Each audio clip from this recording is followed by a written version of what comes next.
pendant près d'une décennie, Bruce Toussaint a fait les belles heures de Canal+ en présentant notamment la matinale, de 2004 à 2008, puis l'édition spéciale, de 2008 à 2011, et le News Show, de 2009 à 2010. Il a aussi animé la matinale de la station Europe 1 de 2011 à 2013 et celle de France Info de 2017 à 2018. Contraint de se lever tôt pour animer ses émissions, le journaliste et présentateur a vu son quotidien être bouleversé. Un rythme soutenu qui lui a valu de prendre beaucoup de poids.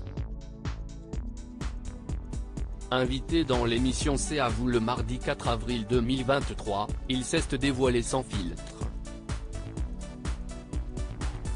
S'il ne regrette pas ces expériences qui ont forgé sa carrière actuelle, Bruce Toussaint admet sans hésiter que cette situation était très dure à vivre.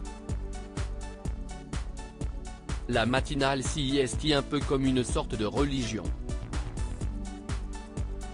J'ai adoré ça mais c'était très dur.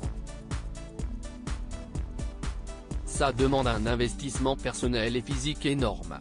Disons que j'ai dû prendre 3 kilos par année de matinale. Donc 3x10, ça fait beaucoup. Ça fait 30, a-t-il expliqué en riant face à Anne-Elisabeth Lemoine. Aujourd'hui, celui qui a tragiquement perdu sa mère sous ses yeux et en pleine rue est aux commandes du live Toussaint sur BFM Télévision et ce, depuis 2020.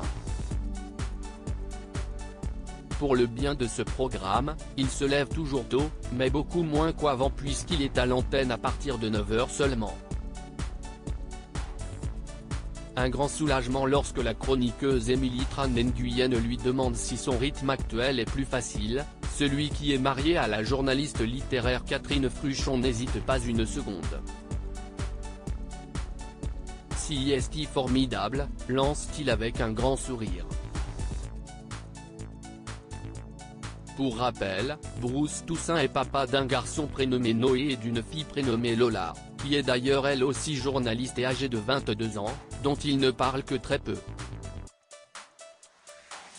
Discret, le journaliste évoque très rarement sa vie privée et s'expose peu sur les réseaux sociaux.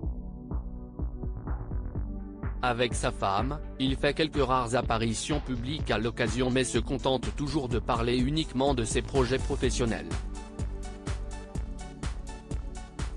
Ses confidences personnelles sont donc rares.